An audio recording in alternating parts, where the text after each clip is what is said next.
O'zbek kinosida anchadan beri bunaqangi saviyali film olinmagandi men nazarimda. Ya'ni qaysi film haqida gapirayotganimni menimcha ko'pchilik sezib bo'ldi. Ijtimoiy tarmoqlarda tez fursatlarda mashhur bo'lgan Fars filmi haqida gapiryapman.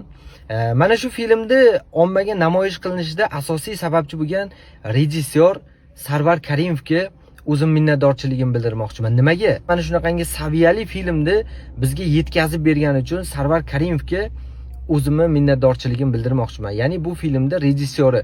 Filmda o'ynagan qahramonlar albatta mashhur bo'ladi, lekin ushbu filmni ommaga chiqarib berishda sababchi bo'lgan insonlar, sahna ortida xizmat qilgan insonlar bor. Mana shu insonlarni ham xalq bilish kerak. Va mana shu o'rinda yana bir fikr aytib o'tmoqchimanki, mana shu film katta daromad hisobiga olinadi. Mana shu film katta mehnat hisobiga suratga olinadi. Lekin ayrim qo'shtirnoq ichidagi insonlar borki, ushbu film hali premyera bo'lib, kinoteatrlarda qo'yilib, o'zini daromadini chiqarmasdan turib, o'g'rincha o'sha videoni olib tarqatayotganlar bor. Bu holatga chet elda javobgarlik bor.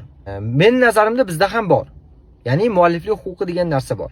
Biz avvalambor mana shu filmni suratga olgan komandani, insonlarni mehnatini, ketkazgan pulini hech bo'lmasa hurmat qilishimiz kerak.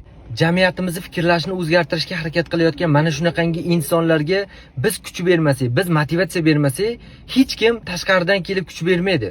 Ularni sindirish ham o'zimizning qo'limizda, rivojlantirish ham o'zimizning qo'limizda. Bilaman, siz Telegramdan yoki YouTubedan ushbu filmni tekinga ko'rmoqchi bo'lsangiz, ko'ra olasiz.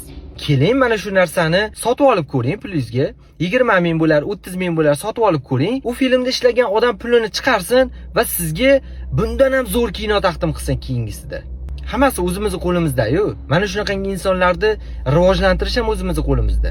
Sindirib yuborish ham o'zimizning qo'limizda.